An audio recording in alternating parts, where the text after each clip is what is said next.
purpose than pure McCarthyism. That brings us up to date in terms of the more prominent individuals and organizations which have been working to dismantle our internal security system. The names have changed over the years, but the methods and the rhetoric have not. Now, in spite of the fact that this campaign has been going on now for well over 30 years, and in spite of the fact that it enjoys the backing of a major foreign power with almost unlimited funding and full-time professional leadership, still, many Americans are of the opinion that somehow we have survived the attack. Surely someone in government is watching these things.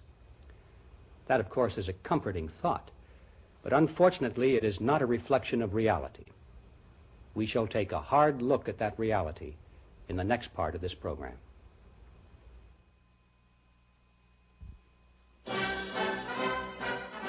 We Americans do not like to hear criticism of our presidents, especially if we personally have voted for them. It is as though our ballot somehow has sanctified these politicians and converted them into sages and saints. But the fact remains that presidents from both political parties have contributed to the undermining of our internal security system, and we cannot sweep these facts under the rug merely because the men involved have been politically popular. The role played by FDR in opening up government employment to communists in the 1930s and 40s previously has been shown. When Roosevelt died in 1945, Harry Truman stepped into the presidency, but made few changes regarding internal security. In fact, Mr. Truman was upset by the exposure of Assistant Secretary of the Treasury, Harry Dexter White, especially when it was learned that Truman had promoted him after being told by the FBI that White was a communist. The president also was outspoken against the investigation of Alger Hiss and dismissed the issue as being merely a red herring. To prevent a repeat of these exposures, he issued orders forbidding the entire executive branch of government from giving to congressional committees any information contained in employee personnel records. This included the State Department. Although President Eisenhower had been elected to office partly on his campaign against subversion in government, once in office, he issued a series of executive orders forbidding employees of the executive branch to turn over to Congress any information regarding questions of internal security. With this single act, one of the main sources of information about subversion in government suddenly was cut off. The Supreme Court also has played an important role in the destruction of our internal security. For example, in 1956, Communist organizer Steve Nelson was sentenced to prison for violating the Pennsylvania Sedition Act.